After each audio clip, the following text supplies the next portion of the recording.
There is a mountain where winter does not arrive gently.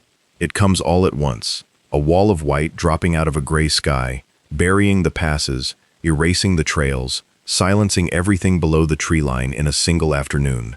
The wind here does not blow so much as it presses, a constant, deliberate force that leans into whatever is foolish enough to stand upright. The temperatures fall so far past zero that the cold stops feeling like cold and starts feeling like pressure, like the air itself is becoming something solid. And somewhere up in all of that, somewhere above the last stand of twisted juniper, above the last frozen stream, above the last ridge where any sane animal would turn around and descend, a ghost moves.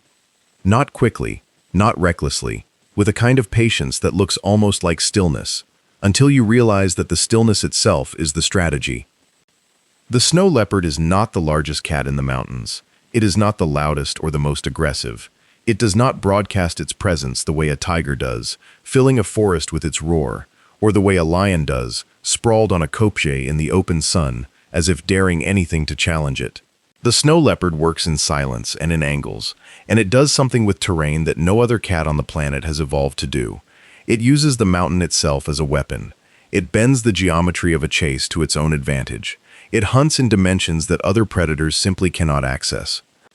And now, for the first time in the history of wildlife documentation, thermal cameras placed along the ridgelines of the Himalayas and the Karakoram have recorded what the naked eye always missed: the heat signatures, the physics, the body mechanics that make this animal not just a mountain predator, but the most geometrically sophisticated ambush hunter on Earth. What those cameras revealed changed the way scientists think about felid locomotion entirely. And if you want to understand what they found, you first have to understand the mountain itself. If you have found this kind of content before, and it has kept you awake past midnight, wanting to know one more thing about one more extraordinary animal, stay with us. Hit that subscribe button now, because every week we go further into the hidden mechanics of the natural world than you thought it was possible to go. The mountains where snow leopards live are not one kind of place. They are several kinds of place stacked on top of one another. At the lowest reaches, you have the scrub and the river valleys, places where blue sheep, called baral, come down to graze in winter when the high pastures are locked under ice. Then you have the transitional zone, the steep jumble of boulders and broken cliff faces, ledges no wider than a hand, drops of 300 feet with nothing below them but more rock. And then above that, the high plateau, the windswept grassland at altitude where the air is thin and every movement costs twice what it costs at sea level. Snow leopards use all of these zones, but they do not use them the same way. And the thermal imaging project, which ran across 3 consecutive winters with cameras positioned at 57 separate locations across 3 mountain ranges, revealed something that researchers had suspected, but never been able to confirm with data. Snow leopards almost never initiate a hunt from the same elevation as their prey. They hunt from above, always from above, but not just from directly above. That would be obvious. That would be something any predator could do. What the snow leopard does is approach from above and to the side, using a diagonal line of descent that intersects with the prey animal's path at a point the prey cannot predict. Because from where the prey stands, the threat is coming from an angle that does not exist in the threat vocabulary of any animal that evolved on flat ground. Baral, the primary prey species in much of the range, have extraordinary eyesight. They can detect movement at distances that would challenge a pair of binoculars. Their peripheral vision wraps nearly all the way around their heads. They are not naive animals. They have been hunted by snow leopards for millions of years, and they carry that evolutionary memory in their behavior. When a baharal senses danger, it does not simply run. It runs uphill, toward the cliff faces, toward the broken terrain, where it knows its own agility gives it an advantage over wolves, over bears, over nearly anything that might want to eat it. This is the baharal's ultimate survival strategy. Get vertical. Get onto the rock. The snow leopard knows this. It has known this for longer than human civilization has existed. And so it does something almost impossible to believe until you see the thermal footage. It positions itself not below the baharal, not at the same level as the baharal, but at the exact elevation that the baharal will reach in the first 8 seconds of its escape response. The cat has pre-calculated the endpoint of a flight that has not yet begun. Let that sit for a moment. The snow leopard is not chasing. It is arriving. It is positioning itself at the terminus of a journey its prey has not yet decided to take, and then it is waiting for the decision to be made. How is this possible? The thermal cameras show us the approach phase in detail that was never available before.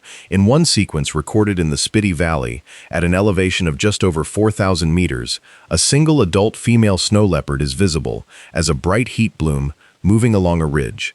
Below her, and approximately 200 meters to the east, a group of 8 barrelal are grazing on a south-facing slope where the snow has thinned enough to expose the dry grass beneath. The cat does not look at the burrow the way we would look at something we are trying to reach. She does not orient her body toward them. She moves parallel to them, along the ridge, and then she begins to descend. Not toward them, away from them, on the far side of the ridge, dropping below their line of sight entirely, using the ridgeline itself as a visual barrier. She is invisible now. She is a heat signature on the backside of a mountain, moving at a walking pace along a route that seems, from above, to be taking her farther from her prey with every step. And then she turns. She comes around the base of a rock formation that juts out from the ridge like the prow of a ship, and she is now below the barral, but not directly below them.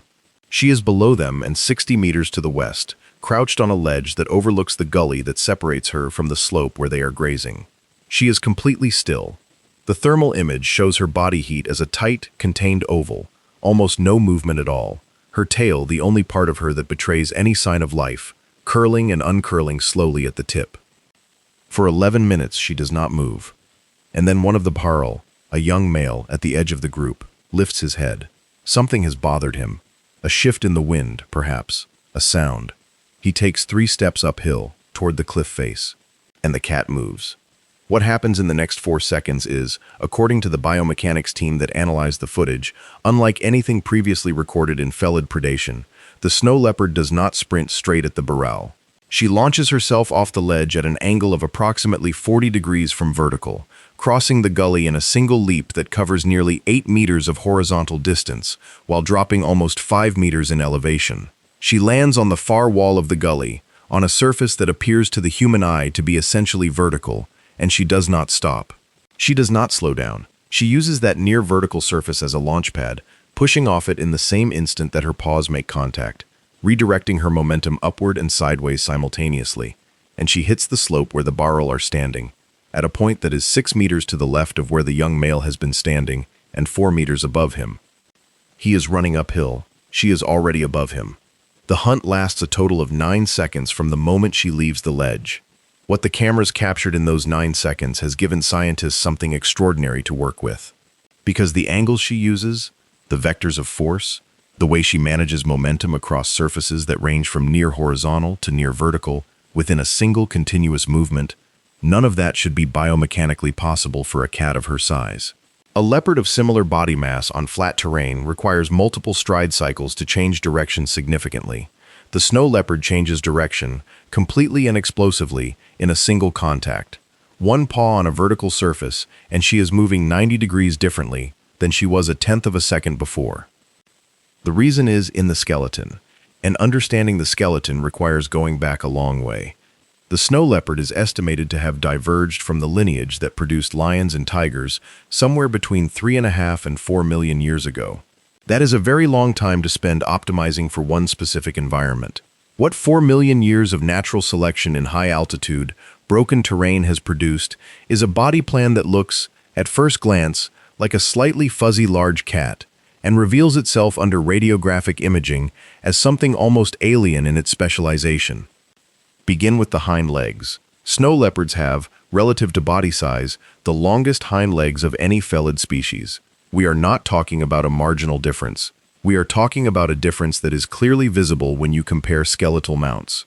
Those legs are coiled springs. The muscle-to-bone attachment ratios in the posterior limbs of a snow leopard are higher than in any other cat that has been measured, which means that when those legs fire, the energy release per unit of body weight is exceptional. A snow leopard can launch itself from a standing start over a distance of 15 meters on flat ground. In the mountains, where that launch can be combined with a downhill gradient, the distances become almost unbelievable. 7 times body length in a single bound has been recorded. But the legs are only part of the story. What allows those legs to function across angled terrain? What allows the extraordinary mid-air course corrections that the thermal cameras document again and again is the tail. The snow leopard's tail is nearly as long as its body. It is thick. It is heavily muscled at the base.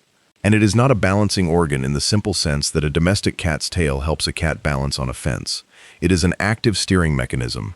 It is a counterweight that the cat consciously adjusts, mid-leap, mid-bound, mid-contact with a surface, to shift its center of gravity with a precision that the biomechanics team describes as gyroscopic. The thermal footage shows the tail moving constantly during any high-angle chase sequence, sweeping wide arcs, curling sharply, extending straight out and then bending at the tip, each movement corresponding to a subtle shift in the cat's trajectory. In one analyzed sequence, researchers tracked a male snow leopard descending a 60-degree slope at full speed and making 3 separate direction changes within a distance of 12 meters. At each direction change, the tail moved a fraction of a second before the paws redirected. The tail was leading the turn.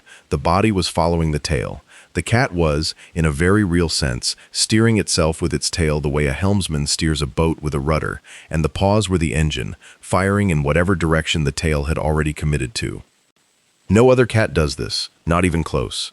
Cheetahs use their tails for balance at high speed on flat terrain, but the movements are reactive, compensatory, not anticipatory. The snow leopard's tail use is predictive. It commits to the new angle before the surface demands it. This is one of the things that makes the hunting behavior so difficult for prey animals to respond to. The Baral, the Argali sheep, the Himalayan tahr that share this range, they are reading the cat's paw placement, as any prey animal reads the direction of a predator, but the paws are not telling the true story. The tail has already decided where those paws are going next, and by the time the prey animal has processed the information from the paws, the cat has already completed the turn that the tail announced half a second earlier. The thermal cameras also revealed something about the snow leopard's approach behavior that had never been properly quantified before. The thermal signatures allow researchers to track exactly how much body heat the cat is radiating during different phases of a hunt.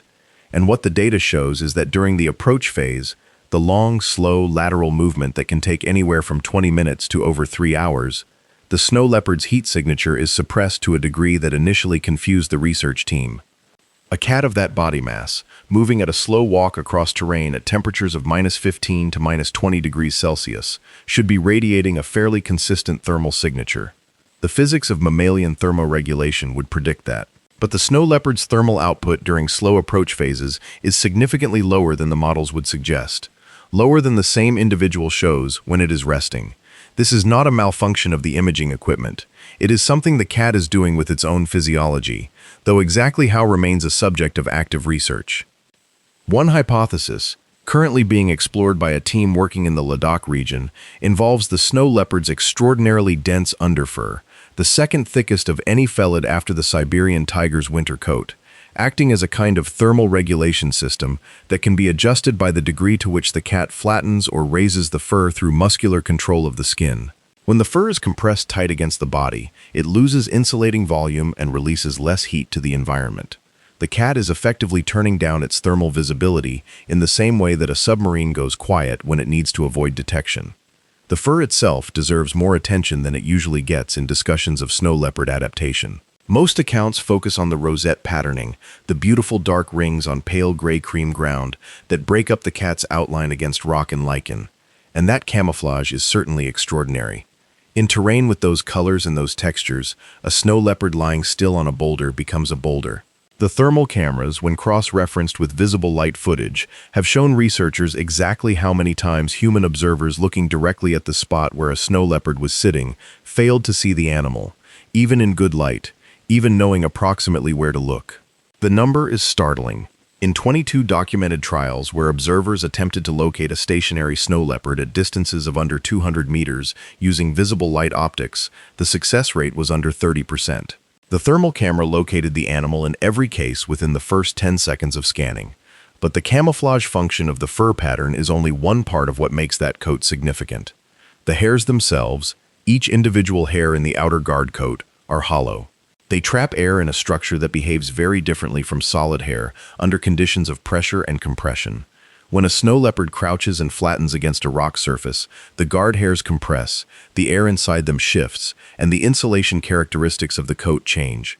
This is the same physical principle that makes certain high-performance synthetic insulations more effective under compression than natural down, except the snow leopard evolved it millions of years before any human engineer thought to put hollow fibers in a jacket.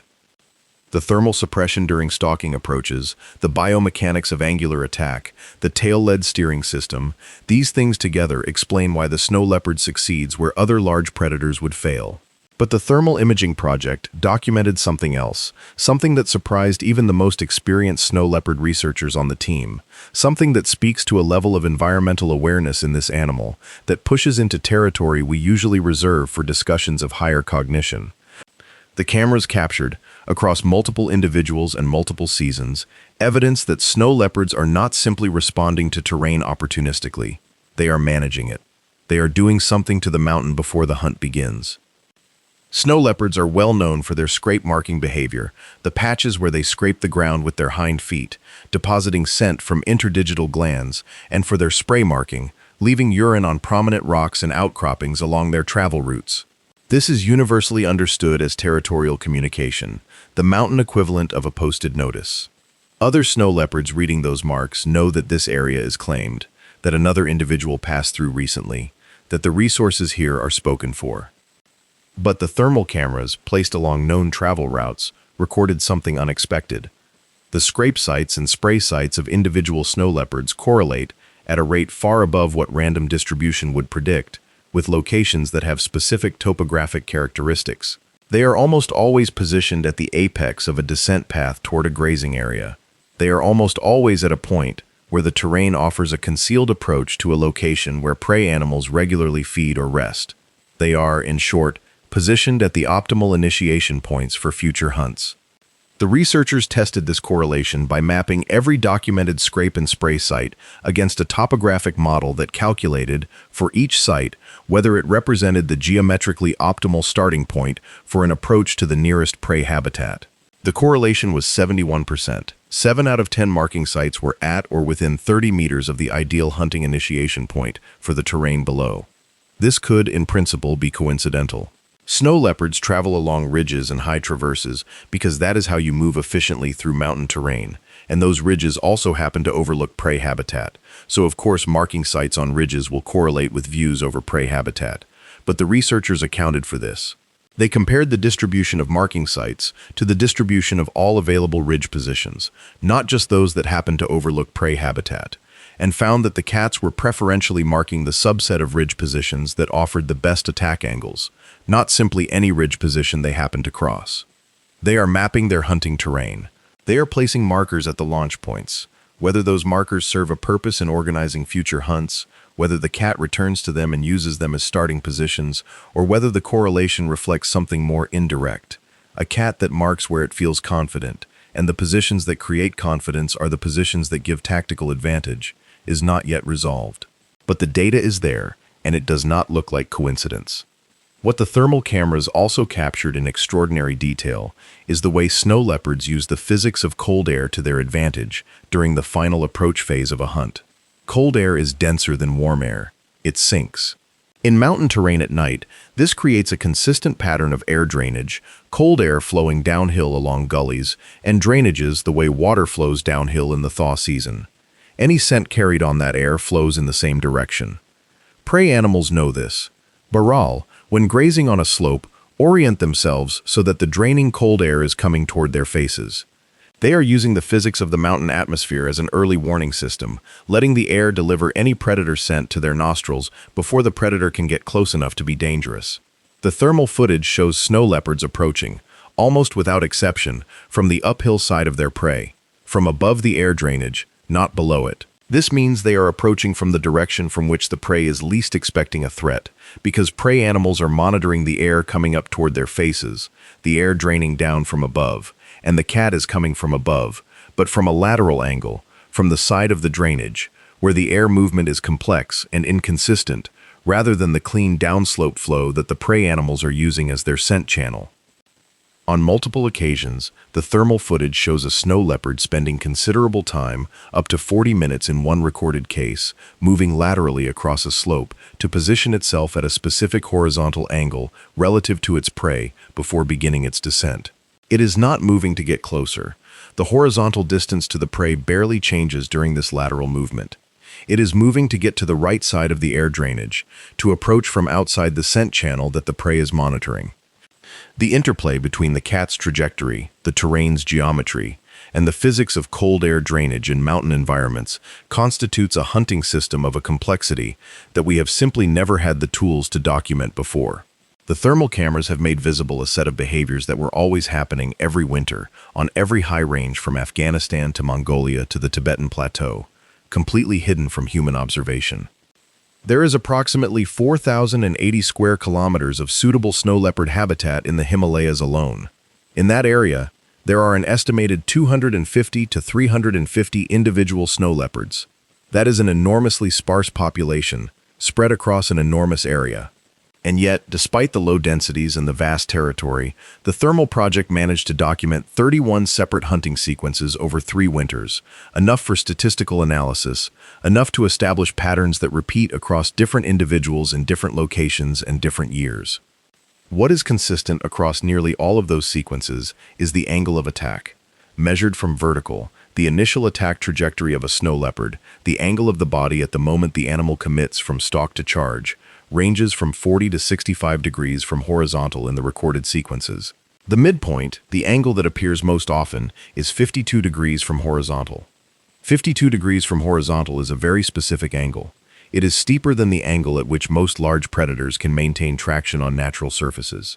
Wolves, which are the other major predator in snow leopard range, can sprint effectively on slopes up to about 25 degrees. Steeper than that, and the wolf loses traction, loses purchase, burns energy in scrambling that it cannot afford in a chase at altitude. At 52 degrees, a wolf is struggling to stand, let alone sprint.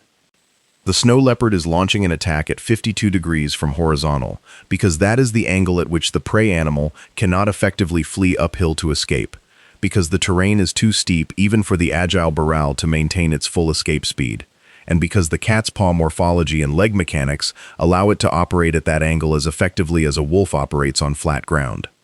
Snow leopard paws are large, significantly larger relative to body size than those of any comparable felid.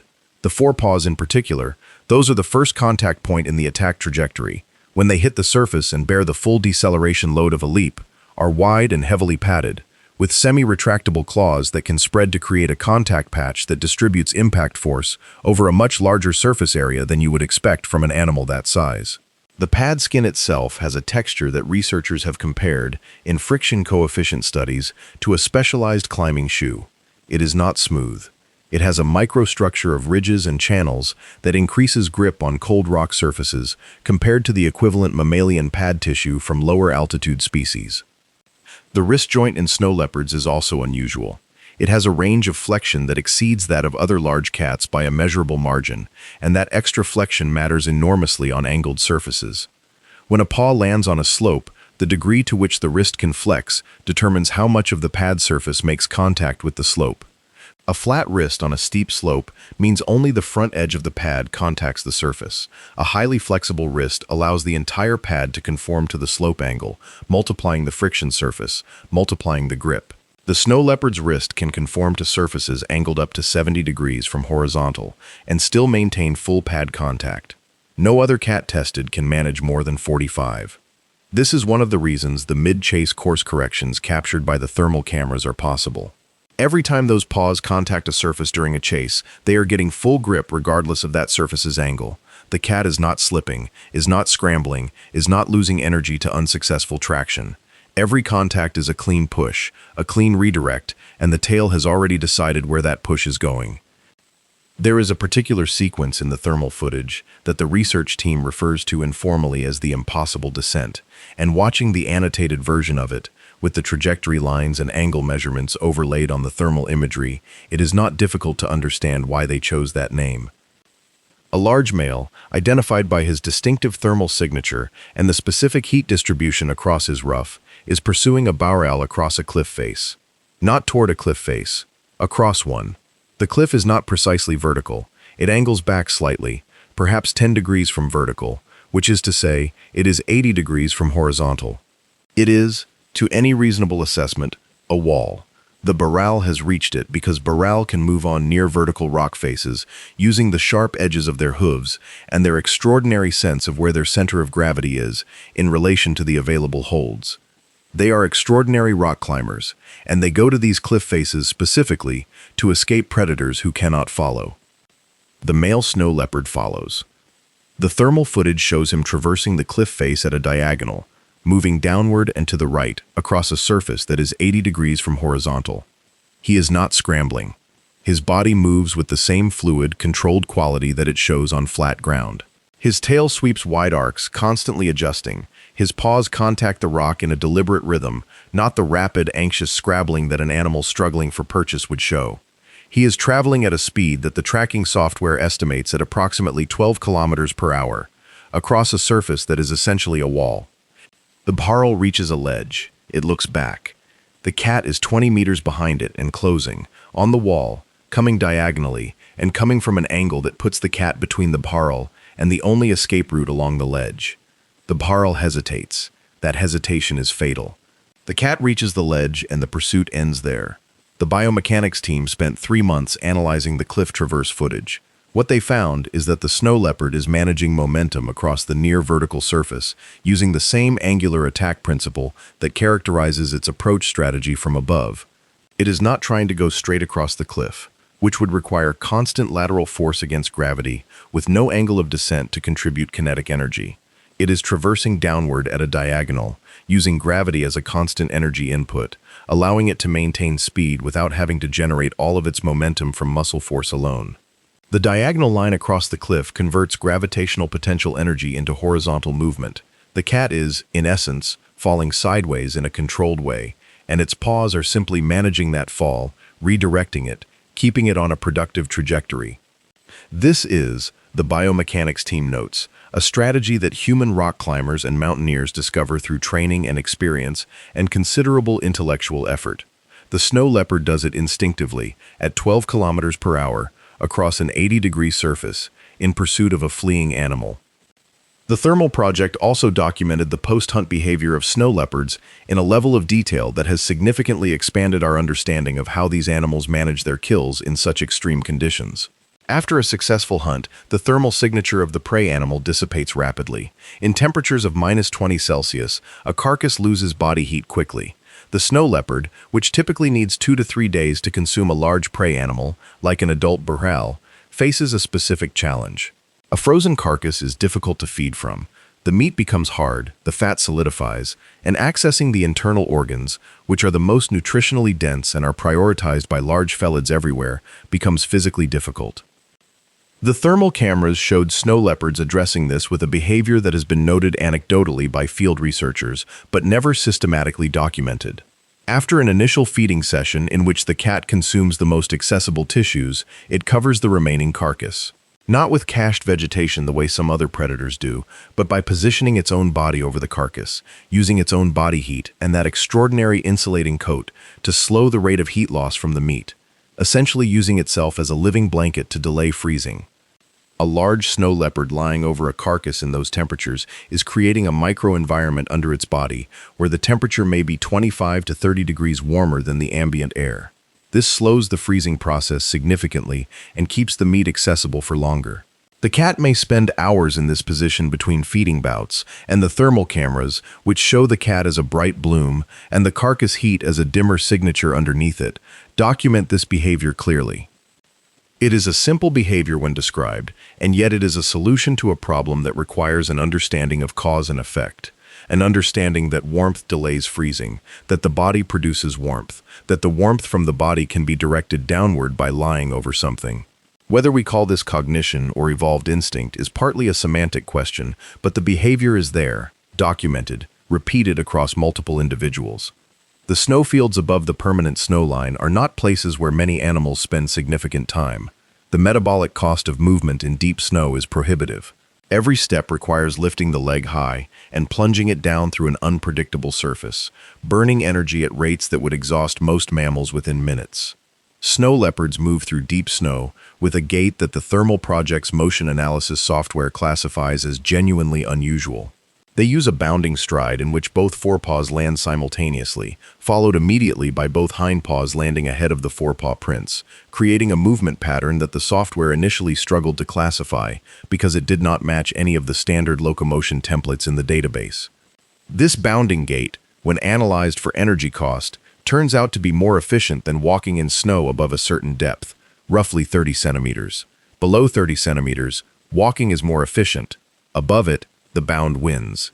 The snow leopard switches automatically between the two gaits based on snow depth, and the switch happens within a single stride cycle, suggesting that the animal is continuously monitoring the snow surface and adjusting its locomotion accordingly. The large paws act as snowshoes in the bounding gait. The wide pad surface spreads the impact load over a larger area, reducing the depth to which the paw sinks, which reduces the energy cost of extraction for the next bound. It is a simple physical principle, and the snow leopard evolved it to a degree of refinement that makes movement across deep snow surfaces far less costly for it than for any comparably sized predator. This matters for hunting because it means that the snow leopard can follow prey into terrain that exhausts other predators. A wolf pack chasing Baral toward a deep snow basin will have to stop at the margin of the basin. The effort of pursuit through deep snow is not worth the caloric return of the prey. The snow leopard can follow. The snow leopard can go where the prey goes, across every kind of surface the mountain offers, and this means there is no terrain-based escape available. The cliff face does not save the Baral. The deep snow does not save the Baral. The steep angle does not save the Baral. The only escape is in the speed of the flat sprint across open ground in the lower valley, and even there, the snow leopard's hind leg power makes it competitive at distances up to 300 meters. There is a final element of the hunting system that the thermal cameras revealed, and it is perhaps the most elegantly simple of all the things the project documented. It has to do with timing, and specifically with the relationship between ambient temperature and the thermal visibility of the cat itself. Snow leopards are most active in the 2 hours before dawn and the 2 hours after sunset. This is well established. It matches the activity peaks of their prey species, which makes obvious intuitive sense. But the thermal cameras revealed a second reason why those twilight periods are optimal for the snow leopard, a reason that has nothing to do with prey behavior and everything to do with physics. In the 2 hours before dawn, the ambient temperature in mountain terrain is at its lowest point. The sky is clear, radiation cooling has been operating all night, and the rock surfaces are as cold as they are going to get. The temperature differential between the snow leopard's body heat and the surrounding environment is at its maximum. This should, in principle, make the cat maximally visible to any thermal detection system, including the thermal sensing capability that some prey species have in their facial tissues. But there is something else happening at those temperatures. The snow leopard's coat, which is trapping a layer of still air between the outer guard hairs and the dense underfur, creates a boundary layer of insulation that is so effective at those extreme temperatures that the heat reaching the outer surface of the coat, the heat that would be detectable, is a small fraction of the heat the cat is generating internally. The cat is so well insulated that at peak cold, it becomes paradoxically less thermally visible than it is at slightly warmer temperatures when the insulation is less perfectly optimized. This is the thermal window. The narrow temperature range, between -15 and -25 Celsius, in which the snow leopard's coat insulation operates at peak efficiency, is the same temperature range that exists in the high mountain environment in those pre-dawn hours. The cat is most active at precisely the time and temperature at which it is most thermally concealed. It is as if the coat and the behavior have co-evolved toward the same target, which of course over 4 million years they have. The thermal cameras captured this effect clearly. At ambient temperatures above -10, the snow leopard's thermal signature on the imaging sensor is bright and distinct. At -20, the same individual shows as a dimmer, less sharply defined bloom, harder to separate from the background radiation of the rock surfaces, which have their own faint thermal signature from heat absorbed during the previous day and releasing slowly through the night. The prey animals are not using thermal cameras, of course. But many mammals have some sensitivity to infrared radiation in their facial tissues, a sensitivity that is thought to function in close-range detection of warm-blooded prey or predators. At -20 Celsius, this sensitivity is at its least useful, because the thermal contrast between a well-insulated predator and the cold background is near its minimum. The snow leopard has arrived at the optimal hunting temperature through the convergence of an insulation system and a behavioral